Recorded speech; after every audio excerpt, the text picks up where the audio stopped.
Morning and welcome to Being Black and Craft, where we don't apologize for recognizing our influence on craft beer. This is Angie, the Undeniable Vixen, your host, and we are doing another early morning kind of thing today because we have a special guest who is way on the other side of the world for me. So, welcome and good morning. I'm gonna have a little bit of coffee here. Not drinking any beer. I'm not that good. Let's see. So happy Pride Month. It's day two, Pride, and I try to be a little bit festive early in the morning with a little bit of sunshine in my little house dress that I have here. And there's so much to do with festivities for Pride, people enjoying that. And we also have upcoming Father's Day as well as Juneteenth. So lots of things to celebrate. But let me go ahead and do a little bit of quick beer news.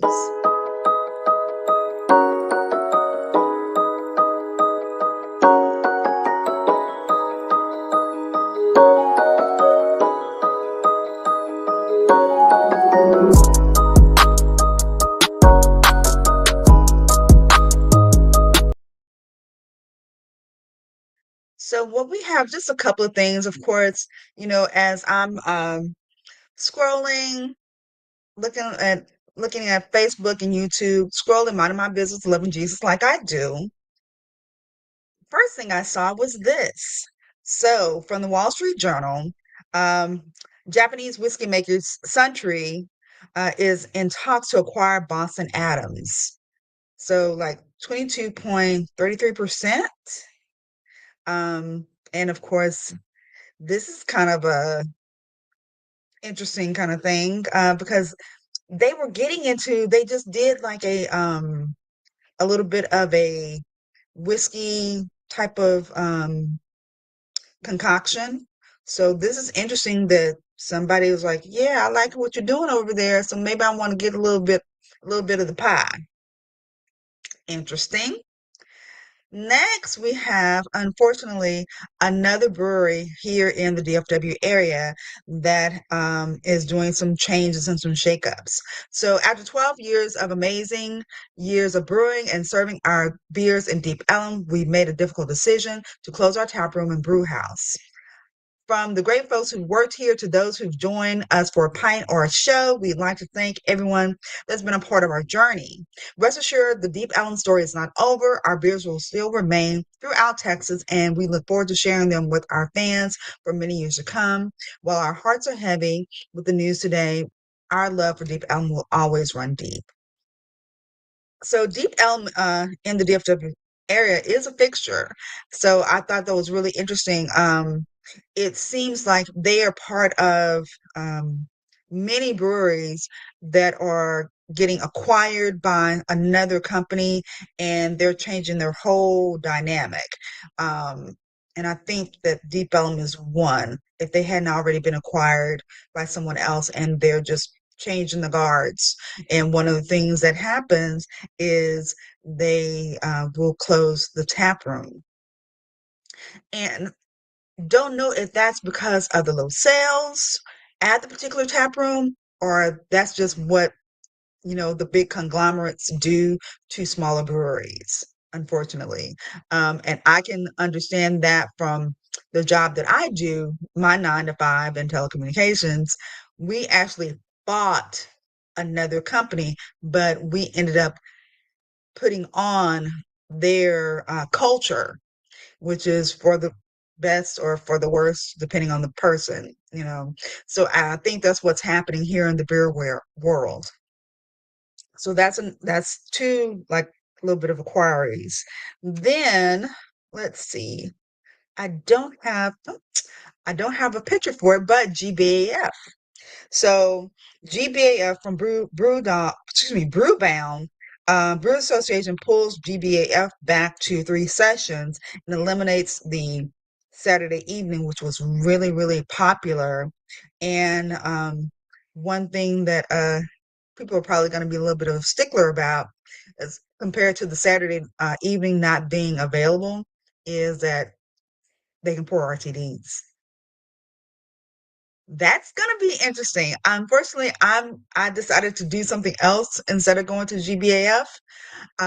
But pouring RTDs with the true craft beer, and I have the little air quotes with the true craft beer aficionados that it needs to be very very small, very niche, very just true to craft beer to pour RTDs ready to drinks at a beer festival that is known for just having craft beer is probably peeing in somebody's cereal right now, unfortunately.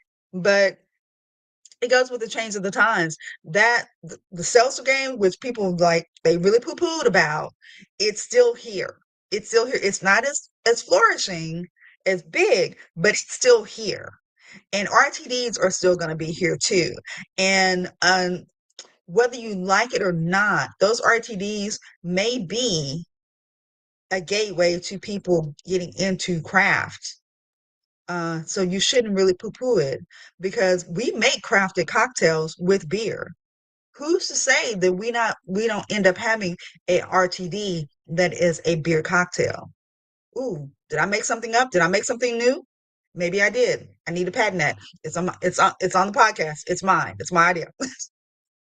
So that's really it that I have for beer news.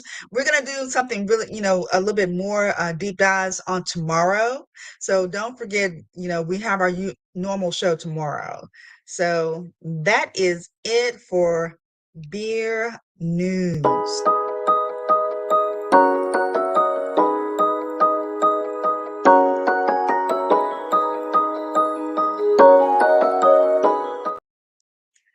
So let me go ahead and welcome my guests. Good afternoon. Hello. Yes, hello, hi, how are you? I'm great. How are you doing? I'm good, and yourself? Amazing, amazing. Thank you so much for joining us. Um, I've been excited to finally get to meet you and talk to you about what you're doing in Rwanda and what the amazing craft industry is there. So before we get deep down into the beer, I want to know a little bit more about you. So, can you pronounce your name for the audience? My name is Tapiwa. It's a Shona name. I'm originally from Zimbabwe, so it means to be given. Yes, I'm originally from Zimbabwe, but brewing in Rwanda for the past 2 years. I have a background in food science and technology, and currently completing my diploma in brewing with the Institute of Brewing and Distilling. So I've been brewing in Rwanda for 2 years now, almost 2 years now. And before, I was working in the beverage industry in Zimbabwe. Oh, amazing, amazing. So, so you're brewing beer and getting some more credentials, and that's amazing. So that's a lot of work, a lot of work. So, how are you balancing that out? Getting, taking your classes, getting, I'm sure, homework in, and actually having to brew.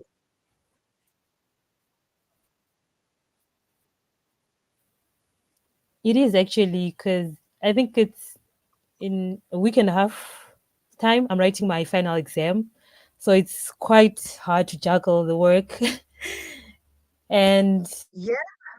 trying to study at the same time, let alone it being one of the hardest brewing courses out there. So it's quite a challenge.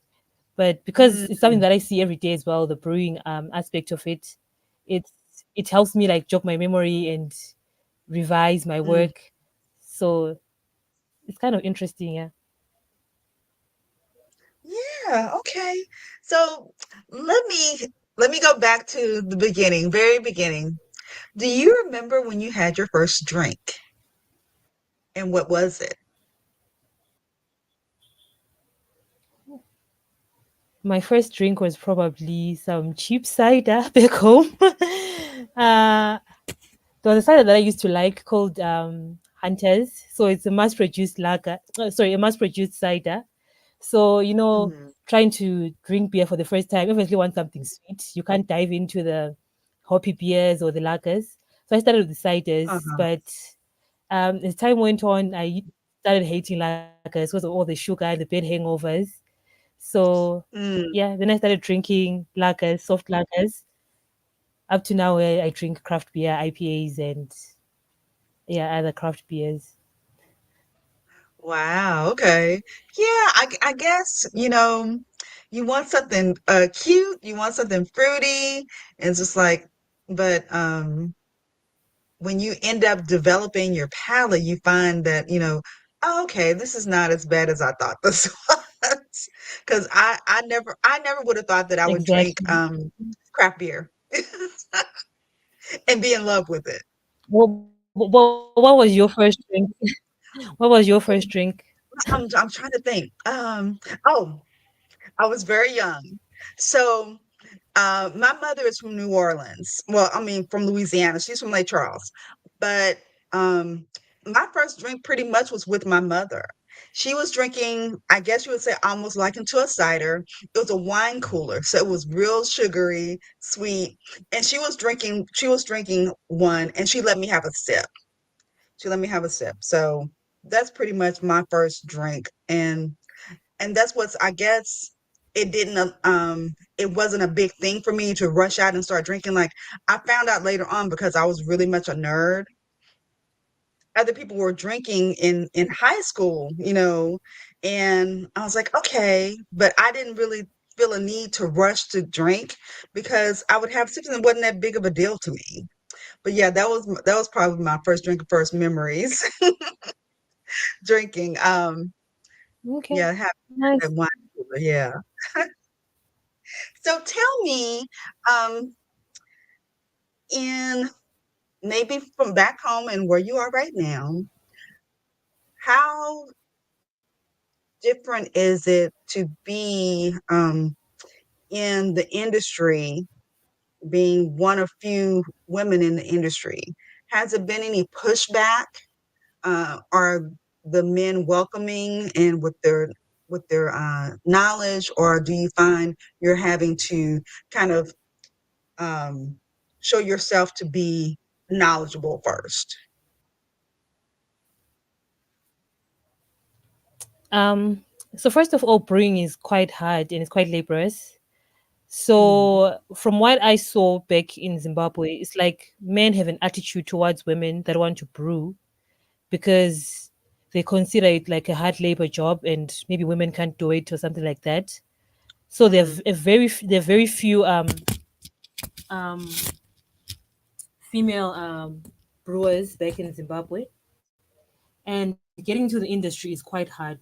So I always wanted to do brewing from varsity when I finished my undergrad, but I mm, couldn't get opportunities. So then I was like, what can I do then to like help myself start up? Then that's when I decided to like look for jobs in the beverage industry. So I worked for a company that made different cordials, different alcoholic mixes, but it wasn't directly brewing. So while I was there, that's when I got to find out about the Institute of Brewing and Distilling and started doing my diploma. Um, so it was something I thought that if I gained knowledge, if I did a recognized program, I would still get a job or at least get something that would help me get into brewing. But still didn't work out. So in 2022, I saw an advert from Kweza. So Kweza is Rwanda's first craft brewery, and it is women owned, women led, and women brewed. So one night I just saw an advert on Facebook, and I was like, "Huh, let me just try this. You never know." So I mhm. applied. The next thing I got a response. The next thing it was interviews. The next thing I was in Rwanda. So I feel like for me, it had to Wow. take another woman, to actually give me an opportunity as a woman who's trying to enter the Mm, brewing industry. when I started off at Kweza, I didn't have an extensive knowledge of brewing, except from what I had read and what I'd done as part of my diploma. So without experience, direct experience, I applied what I knew from the beverage industry because some things are similar. So I applied what I got from there, passed the interview. Then that's how I got to brew. Wow, that's amazing. Yeah, I was just like, I've been looking previously on face no on IG and seeing the progression, seeing them putting in the equipment and the first beer being made and stuff like that. So that's like, I guess I wasn't really understanding how how much or how many women that were involved. I knew it was a woman led, but I guess I didn't know it was like so fast as far as like getting more women to come and be a part of this um craft brewery. So because is it Yes, Kweza? yes, Kweza. And it's is it purity? I what does it stand for Yes, again? it means purity or to harvest in Kinyarwanda, which is a local Rwandan language. Yes. Okay. Yeah, I was like, did I remember that right when I was looking? No, I was trying to research. I was like, purity. I was like, oh, that sounds interesting. So, what makes you think as far as like the purity of, you know, what that stands for in the name? What do you take out of it for the purity of it? I think it leans more towards what the ingredients that we use because we use local ingredients. We use majority sorghum, which is a local native plant in Rwanda. So I think that's where the purity aspect comes in, Okay, like the Kweza name purity is, okay, which also okay, means to harvest. So we're harvesting local grains, using majority local ingredients. oh, awesome. So, is it the sorghum is something that you can cook with as well. So is it right? No, I want to make sure that I'm saying that correctly. Can you cook like dishes with the sorghum or is it So it's really because sorghum is like a tasteless small grain. It's like oh um cooking barley, for example. It's you can't just cook okay. barley in you can, but you can't really. So in Africa, mostly sorghum is used to make sorghum porridge after it has been ground to a flour, and also to make opaque beer. So like majority of the sorghum is used to make opaque beer, which is thick and viscous, and that's mostly drank in Southern Africa. Okay. Okay. And some is used as an animal feed as well. Yeah, so it's not something that you can eat and enjoy. Okay. So well tell me what is as far as if I was to come and get a craft beer from you, what would you serve me and what food would you pair it with?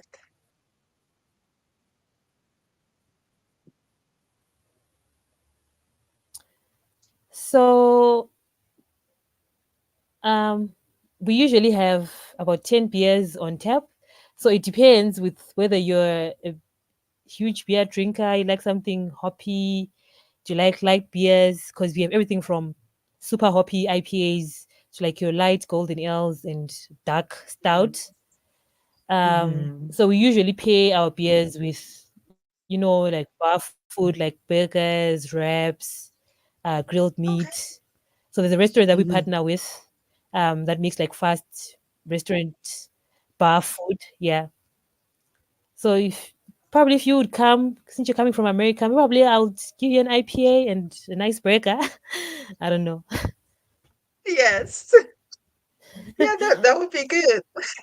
So when people come to visit, So you that that's kind of funny. So um so from your point of view, Americans we automatically want an IPA. We're looking for IPAs when people come that are from other countries. So there are a lot of Americans in Rwanda, and most Americans that I've met always want to drink an IPA because it's hard to find an IPA in Rwanda. We're the first and Mm, the only craft brewer in Rwanda really right now. So you can't find an IPA elsewhere that is fresh, that is served on draft, unless you're getting one of the imported beers, imported IPAs. mhm, And those are like a few, probably there's one or two brands. So we're the only one that are serving that kind of beer. So most Americans that I've met in Rwanda want an IPA. mhm. Huh. So let's Yeah. see. How is it? So, okay, we talked about the difference as far as like getting yourself into the brewing. So, but you also mentioned distilling. So, what would you or what have you distilled or what would you be distilling if you in a perfect world? What type of spirit? So I've never distilled before actually, but I've made alcoholic mixes that go with um, spirits that are distilled, like your Hmm. tonic waters and um, lemonades. But I like whiskey, so I was actually thinking Oh, of doing something after my diploma in brewing, and I was thinking of distilling mhm. because I like whiskey. So I don't know, I might go into distilling soon. I don't know. Yeah, that sounds great. I too love whiskey. I'm a big whiskey drinker. Whiskey and bourbon.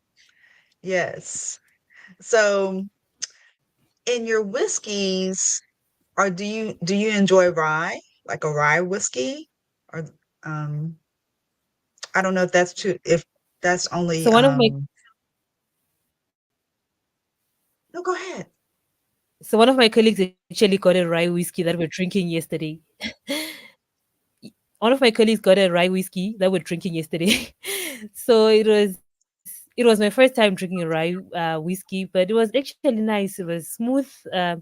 It's an Ireland brand, but yeah, Mm, it was nice because I've besides like your normal whiskey, I've heard like bourbon, but I've never had any whiskey from made from rye or other grains. So it was actually my first time, but right. I quite enjoyed it. Okay.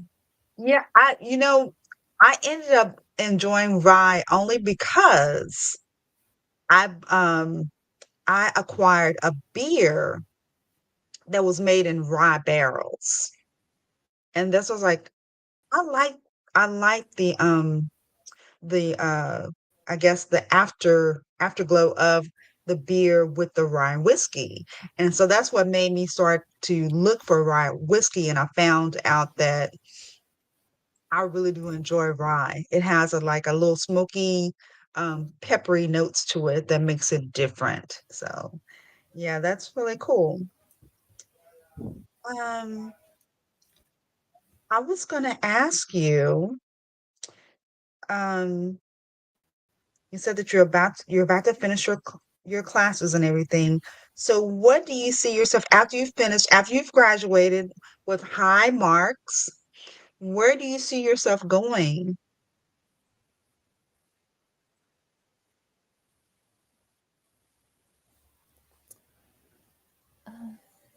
I actually see myself firstly applying what I've learned because um, from the diploma itself, you get like a deep understanding of brewing that I couldn't do that I've now learned about. So I think firstly for me it would be to apply some of the things. Then from then on, I'm still deciding whether I want to do a distilling course because we might go into distilling someday. Or if I Mhm. don't do a distilling course, I'll probably try to um, do my brewmaster certificate, but probably like a year from now. because I Okay. definitely want to be a brewmaster um, someday. So yeah, I think it's furthering my education and trying to apply what I've learned, trying to get really deep into the science of brewing. Okay. Okay. So I wanted to play a little game with you, and I want you to think about the different beers that you have on tap right now at the brewery and see if some of these pictures are some of supposed to be African flowers that are supposed to be available. Hopefully I got some of these right and see tell me what beer comes to mind when you see these pictures. Okay? So here's the Okay. first picture. Bird of Paradise. What beer reminds you of this Bird of Paradise?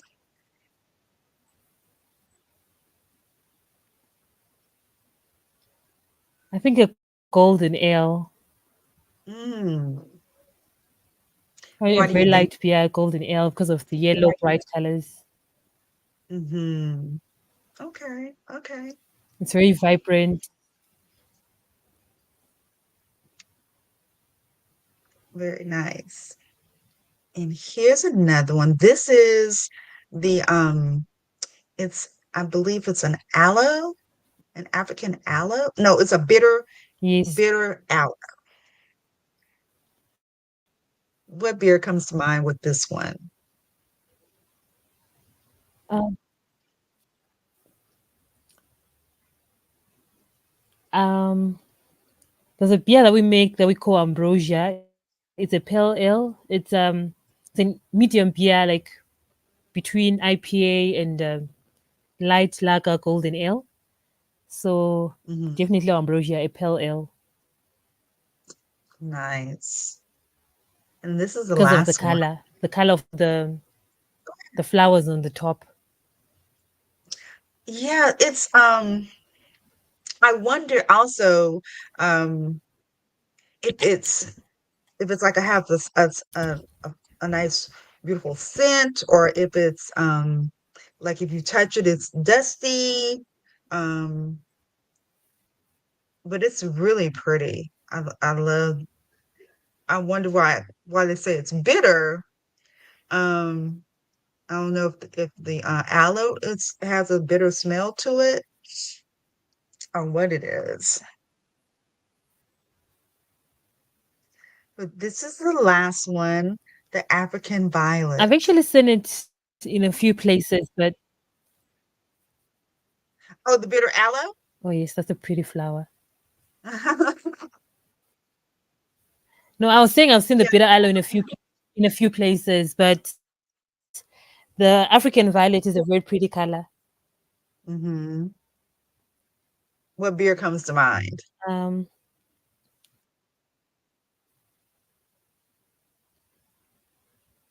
I think uh, oh, there's a hibiscus saison that we make. Ooh.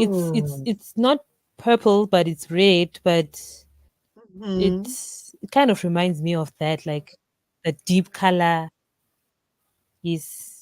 So we have a lot of hibiscus here in Rwanda that's native to Rwanda. Like it's called rosal hibiscus.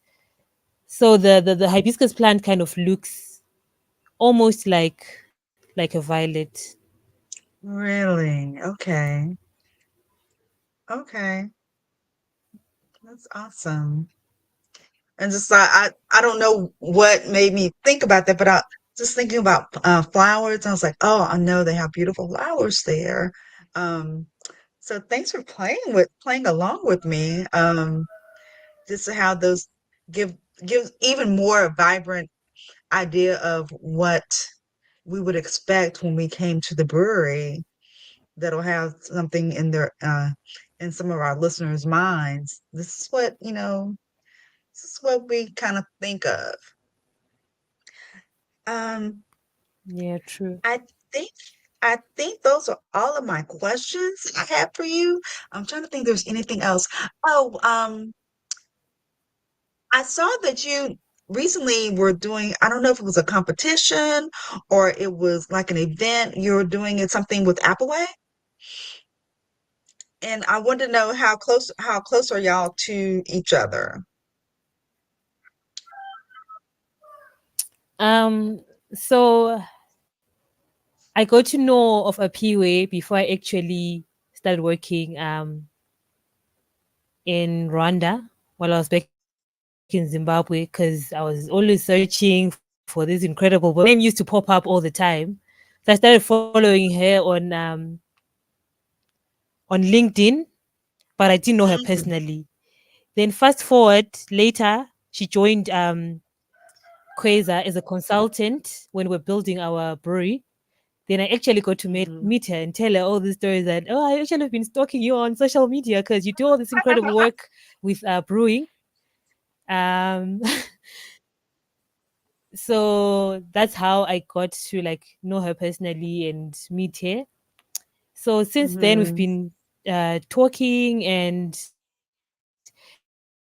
I recently met her when I went to Cape Town. So I went for the African Beer Cup, Wow.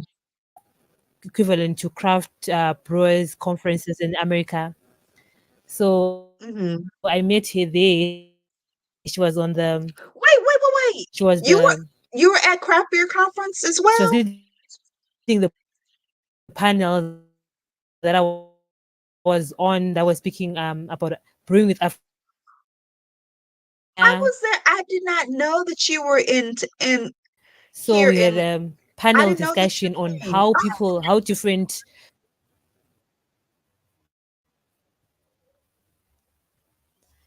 So we had a panel on like how different brewers are brewing with these African grains, and how people can start getting into brewing African grains. So people asked us questions. So there was uh,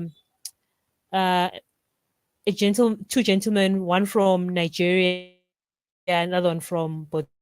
So the one from Botswana is brewing with millet, Okay. and the one from Nigeria is brewing with local ingredients, cassava. So Mm, yeah, Api was leading this conversation because she's been trying to advocate for people to brew with African ingredients because she brews with sorghum herself. mm-hmm. So yeah, we always cross paths on these conferences, and yeah, we've been close since I met her at Kweza. Okay. Okay. So I was thinking that you were speaking of the African Beer Cup that you were on a panel there. So the African Beer Cup is this like, so there are two events. There's a Beer X, which is the conference, then the African Beer Cups. Okay. So I was part of both. I was an apprentice judge for the African Beer Cup. Then I spoke at the conference as well. So there are two activities that's okay, like at the same time. But the other one is the conference. The other one is the beer cup. All right, all right. Because I was about to say, because I was like, I met Appleway at the Craft Beer Conference at CBC, and I thought you said, oh yes, I was there on a panel. I was like, wait a minute, there's no way I would have not met you if I met Appleway. But okay, I got myself back together. So you were speaking of the conference there in Africa, which was it looked like a really cool panel, and Yes. I'm really glad that y'all are advocating for brewing with African ingredients. I know that um, Brooklyn Brewery is there. They just recently did a collab where they brewed with Fonio, if I'm saying it right, Fonio. Um, but that's really great. And I think if people would use other ingredients like from Africa, um, they can kind of slow down on using, the wheats and the barleys here and give it a whole nother level of a palate and complexity in beers that we don't have. So I think that that's really great, and I hope that gets some more traction. But yeah, Appleway is wonderful, and I'm so glad that y'all connected like that. So that's really, really cool. That's a great story. But I think that's really all that I do have for you. I had an amazing time talking to you and learning more about you. And I too am watching and looking and seeing everything that you're doing amazingly. And I'm uh, thrilled to be a part of looking and watching your journey. That's really, really great, because you're such you're so young and vibrant. You have the rest of the world at your hands, and I think that you're going to do great things. Oh, thank you so much. And sorry for the crappy internet. Like East African internet has been crazy for the past month. Oh no, So sorry for the crappy internet. But thank you so much for having me. Thank you for the kind words. I hope to I meet you loved soon. every. Yes, I mean, between you and Appleway, I was like, I guess I'm gonna have to make my way over there some kind of way, some kind of way, and come and hang out.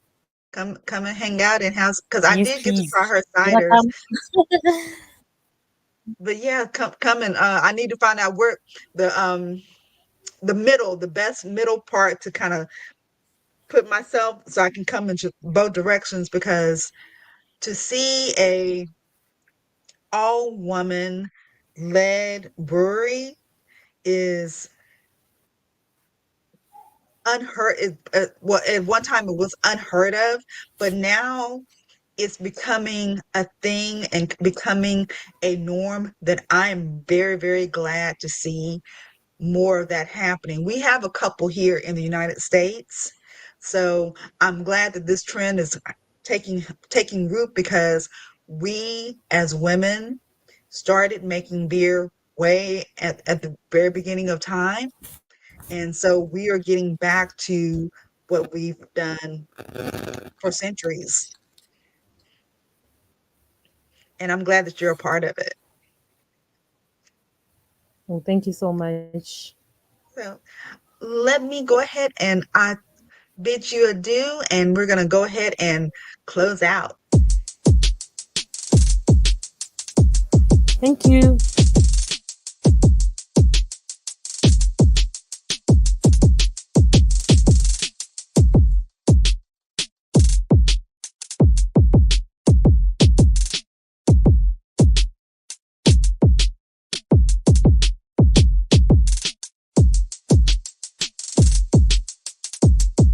One of my memories of, the first time really going out, partying, because it's not always strictly the club, but, parties.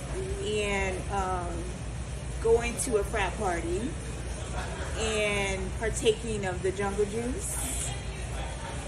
And, being young and dumb and not really partaking in those type of parties, all the time.